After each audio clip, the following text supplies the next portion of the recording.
Oh, new information about the election. All of the candidates now say they will back Trump if he is the nominee. Good.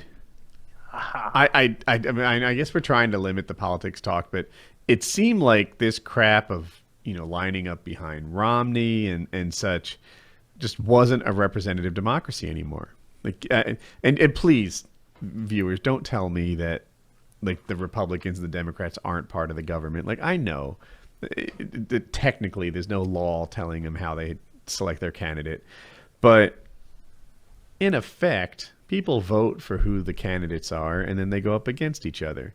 And when people don't vote for who the candidates are anymore, then I feel like we've taken a step backwards. It's not the right thing. The headline here says Trump deflects Fox questions, rivals fail to capitalize in Detroit. I just got Taylor's video back. How about you, Kyle? Have you had it for a while, or? Yes, I've had it for a while.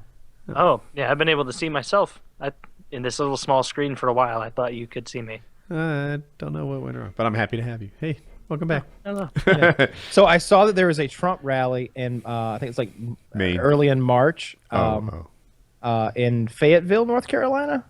I kind of want to go to one. Like I just want to experience, because I keep seeing them on TV, and it looks like a real good time. Like, first of all, you get to see Donald Trump do his thing in person, right? Great entertainer, regardless of what you think about him. And then you get to be part of that crowd. There will be protesters at the Fayetteville thing. If you're there, you'll get to see them drug out. You'll get to see Trump go, "Get him out of here! No, keep his coat. Don't give him the coat." You know he did that, right? Back in the winter. I believe you. Today he was in Maine, which is why I thought you were going to say Maine. And the people start protesting or whatever, and he's like, "Bye-bye. Bye-bye." And then he starts praising, "Oh, man, the police here are great, aren't they? I really like the police." And he just goes on for a little bit. One guy does one thing, suddenly all police are bad. They don't see the great job that the bulk of the police are doing. Police are really great. Getting the police vote, I'm sure. He should have done what Bernie did and just collapsed completely at the first sign of them wanting to speak at his own speaking engagement. Would you like a mic?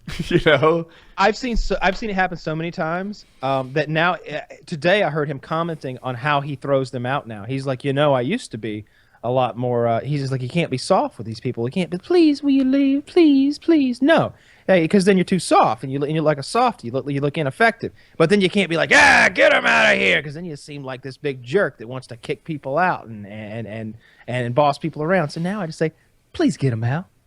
And so please get him out. And so you hear him dragging these people out, like he kicks out two people within 5 minutes of each other, like 30 seconds into his speech. "Get him out of here." 5 minutes later, another. "Oh, we got another protester. You want a little TV time, huh? Get him out of here." So even Bernie's turning him away now. I want to go. He was talking about Trump just there, though, right? Yeah, Trump. Yeah. Oh, you were okay. Yeah, it's Trump doing that.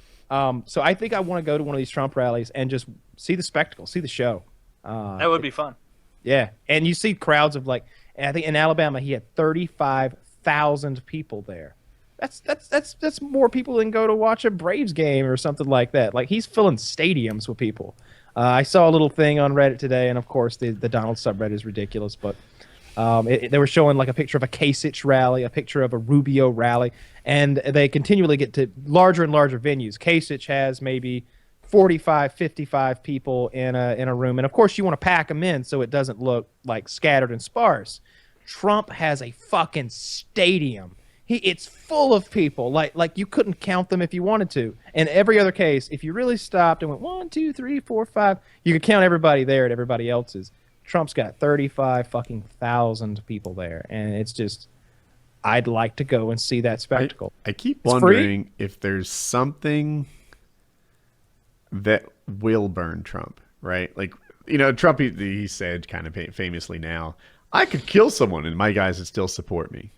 All right, that's not literally true. If he actually killed someone, I think he'd, What if they had it coming? Then his numbers would go up. I'd be for it. If an assassin came after Trump on stage and he fucking like just broke the guy's neck. Instant win. Yeah. Instant win, oh right? my gosh, everyone would love that. That's how you handle him, right there. What do you think Obama would do if he's up here? Huh? But what do you think he'd do? Is Hillary going to find something his current candidates couldn't seem to quite use against him? Like, what about his adultery stuff? I guess she can't use that, right? No, That'll- because she is not on the right side of that either. Yeah. Shit, I don't know what you use, but I can Well, tell you what she's going to I mean, use. hey, She's going to Mr. play the Bank vagina Cap- card ad nauseum. oh Mr. my god, that would so lose me. Mr. It's Bain going- it's what Capital she's gonna do. himself today went after Trump on his bankruptcies. I thought that was so absurd. Like this guy, I don't know why they thought Romney was the mouthpiece to use for this message. McCain would have been a much better option, I feel like. Or fuck, I don't know, dig Bob Dole up, anybody but fucking Bob Romney. Romney might as well have been like, oh, I heard Trump's not very nice to his dogs either. Not very nice to him. You know, he everything he said about Trump was something that he had done as well. Issues with his bankruptcy and issues with the way he ran those Bain Capital, the way he's ran businesses in the past. That's all stuff that's been used against him. And of course, and I was surprised how much Fox News went against Mitt Romney in that moment. Everybody was like, too little, too late. Why are you even talking about this? You're the guy. You represent failed ideas. You're the guy who can't get it done. And you're coming out here saying, oh, this guy's unelectable. You are unelectable. And and the numbers show it. Right. It's clear. There's no reason that you shouldn't have beaten Obama in 08. He was as weak as he was ever going to be. You had your chance. And look at you threw it away. You threw it away with all but 49% comments, he just seems like such, tell you what, Romney's worth $150 million. 250, I think. I read it. Did you? I read it today. Who knows with these things? But you know, what's the difference in the grand scale of thing? A couple $100 million. Yeah. Yeah, the guy's worth 150 million. Trump's worth, let's just call it 3 billion. He's definitely worth that much, right? But Or more, yeah. but which one really screams a stiff old rich guy to you? It's not Trump. It's Romney. Romney's the one who feels like the old stiff white cracker rich guy that you couldn't have a drink with.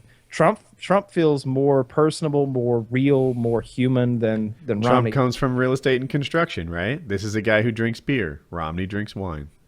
Yeah, I've never felt, and I felt like it was a big problem with Romney all along. Every time he's ever ran for, a presidential bid, I know he didn't make it to past the Republican field the first time around, but it just seems like a stiff. And I told it to my dad today. We were driving back from Home Depot, and I was like, when I think of Romney, I think of an old stiff. And then I read Trump calls him a stiff like later that day. Yeah, Romney, he's not going anywhere. I feel like Romney went. Remember when Bobby Jindal? So Obama had like this State of the Union, and Jindal was selected to be like the Republican Obama, right? He's a minority. He's the guy's Indian. He he was all popular. There was a fresh governor in Louisiana, I think, and he goes and delivers the State of the Union, and he sounds like Kenneth DePage in the whole thing. He was just fucking brutal to listen to. He was so bad, and he killed himself with it. Shit, where am I headed with this? Was it Romney talk? I lost my train of thought. So sorry. Anyway, Picking a bad candidate. yeah, I guess they picked the wrong guy. Romney is tough to listen to. He has no gravitas. And that being said, I think if you're Republican and someone who identifies not as a conservative necessarily, but just as a Republican, I think you got to take a good, long, hard look at the last time you won at the highest level. And it goes back to George H.W. Bush, the first time around. Since he lost his re-election, you haven't won anything. You put your hopes in him. You put your hopes in Dole. You put your hopes in McCain. And then Romney, and they Why aren't you counting W? Do you really want to count W? Yeah, I mean, He's gone now too. But you think you could bring him out there? I saw someone insinuate that you bring W out there, and how? Yeah, exactly. Right? Yeah, they say make America great again, and I'll admit there are things we could do better. I was talking earlier tonight about how we seem to be open trade to us, but it's limited on the way out, and there's issues. But for the most part, you look at what's happened during Obama's turn, like, oh no, we won 2 wars and wrapped those up. And isn't it terrible that unemployment is at like 20-year lows and such it's $25. Oil is $25 a oil's barrel. $25 a barrel. I'm paying $1.75 at the pump right now.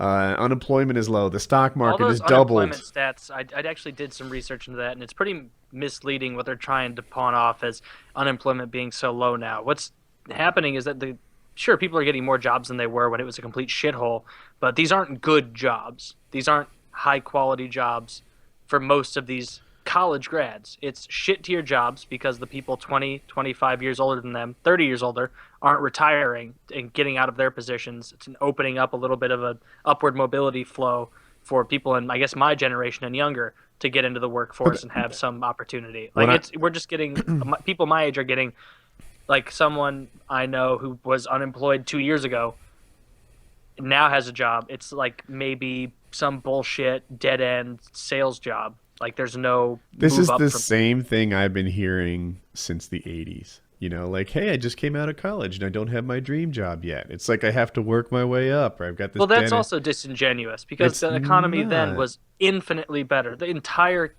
.com boom, the tech boom, everything there. Talking about before then. I said 80s. Okay, I was talking about the 90s. Whenever I'm saying that it's worse now than it was for the generation before myself, before Kyle. The thing is, the unemployment rate is the metric that we've been using for like 200 years now. And then suddenly when the unemployment rate looks good, they're like, no, there's another metric we should be using instead. People who don't have their dream job, or people who are, you know, been unemployed for a long time. Like if you're unemployed for something like 4 years, then you fall off the thing. It seems to me like that metric of unemployment, it's not just like me right now that's calling into question the metric of unemployment. It seems like it's every side when it disagrees with where they are currently. Like when it was, you know, this is fucking out of control, Democrats would be like, well, you know, this is really making it's dramatizing it. Like it's making it look a little crazy. Like really it's more like this. And now Republicans are seeing it lower than they would like. And they're like, oh, this is horseshit. It should be like, realistically, it's way higher than that. Regardless though, like it is a shit time to be a young adult looking for a good career path. Unless you have very specific criteria. If you do what you did and you go into the world knowing I want to do this with computers or this with that, then it's going to be a lot easier. If you just kind of want to not fuck around, but try different trades and try different things and see what you enjoy doing in the business world for the most part, it is harder to get a foothold unless you know somebody. But I guess that might be how it's always been. Yeah, that's how I feel. It shucks. Maybe to a lesser extent. When I was first putting my resume together for the first time, I'm like 19 years old or something, and I'd see these sample resumes in mine. I was like, how do I make a good resume if I don't have all that shit to put on my resume? I'm trying to figure out how to make retail on a boardwalk store look good to a potential employer, and the examples are like increased sales by 30% across the Northeast region. I'm like, I didn't do that. Yeah. Sold 6 flip-flops on a Tuesday afternoon. That's really good for a Tuesday. Yeah. Here I am at like 19 years old in 1993 or something like that, 92, hearing how the reason I can't get a job is because some guy at 70 isn't moving over for me. Like he needs to get out so everyone can move up and make a spot for me. I've literally been hearing that for over 20 years. And that's possible. I was a few years old in the early 90s, so I don't remember that. And that's a distinct possibility. Yeah. I think it's fair. When I was 3, but I don't recall. It's just, I don't know. It could also be like it's being drilled into people in their 20s, maybe early 30s heads now, and things like Reddit and these online communities where if you spend too much time there or even just looking around, everybody's agreeing with each other so much that it'll be like, oh man, like my dad got a job at a fucking, boot heel factory in the early 80s and now he makes $230,000 a year. Where's my fucking opportunity? And then everybody else is like, yeah, fucking upvote that. My dad's successful too and I don't have what he has. And so it almost convinces you. I'm kind of turning myself around here right now, but and there is a truth that if you go back a couple of years, like 2000, I don't know, maybe I'm making this up, like 2009 and 2012, the economy was recovering, but the jobs weren't. Like profitability was coming back, but jobs weren't. That's the period that Sanders kind of targets when he says the rich are getting richer and everyone else is fucked. Not lately. If you look at the jobs right now from like 14 to 16, 2014, 2016, wages are going up, employment is getting better. Like the companies have started hiring. They've been making money for a little while. They stopped getting gun shy about giving people raises and stuff. And suddenly there's a competitive market to have good employees that it just was delayed because, at first the companies made money and they didn't hire right away. So I don't know. I just, it's always been tough to get a good job when your resume is just getting started. That's also a thing, I think, is that it's like, it's so much more difficult to go into at least like a career path job. Not saying that you're working 40 hours a week at, Radio Shack, like you're working for a real company that you think you have a future in. It's so much harder than college, which you've been told by everybody in high school was going to be the hardest thing ever. And then you get to college and you're like, oh man, all this studying is so much more than high school. This is crazy. Couldn't be, and then you finally graduate and you move on to a real job. And even that is so much more demanding and difficult than school ever was, or at least for me it was. And that's like a wake up call, almost as if like, is everybody else experiencing this? No, they can't be. Like, I'm the one who's doing a really hard job, or I'm the one who's kind of getting screwed over, Like, it's easy to rationalize when you're in a position like that to set up the board against you. When I first started working, in here, I worked like 8 to 6 or something, right? It was 8 to 6 and you get an hour-long lunch break. And I'm like, oh my God, only in school is 12 credit hours considered full-time. Yeah. How nice that was. And I took like 15 credit hours when I went full time, and I had no classes on Friday. And it seemed like I had about 4 hours a day in classes, Monday through Thursday, something like that. 4 or 5, yeah. Yeah, 4 or 5. 4 or 5 hours, and of course they're studying and things like that. So one thing about work is you do kind of leave it oftentimes. Like you can actually be fully done depending on the job. But, whereas school is always haunting you. You can't watch a movie without knowing that you're supposed to be doing something else. Yeah, that's true. But anyway, yeah, work is just a lot more hours than school is. Yeah. Can we watch this clip here? Yeah, let me cue up at 0. It's 30 seconds. I just pretty much spent the last 15 minutes arguing myself into a different position. Are we ready? With Woody's help, actually. All right. Yeah. I'm afraid someone here is playing through their speakers. We'll see. All right, ready, set, play. Okay, and I have said that, so I would like to take that back. He's really not that much of a lightweight. And as far as, and I have to say this, he hit my hands. Nobody has ever hit my hands. I've never heard of this one. Look at those hands. Are they small hands? And he referred to my hands. If they're small, something else must be small. I guarantee you there's no problem. I guarantee you. Right. Okay. Moving on. This is a presidential debate. Trump style. I wish that he'd made an offhanded remark that suggested that Rubio had a little dick. I was like, I don't know about you, but no problems over here. And then maybe make a comment about how many women he's fucked. And there's plenty of people you could ask. I've heard that he's got a Marco penis. Plenty of people out of that crowd you can ask. Megyn, tell him. No, he's got a Marco penis. Man, Megyn Kelly's looking so hot in that debate. I swear. Her makeup looks excellent tonight. She's got kind of a contour thing going on. No, I don't think so. Okay, no, and I have said. But yeah, all night looking real good. Looking real good.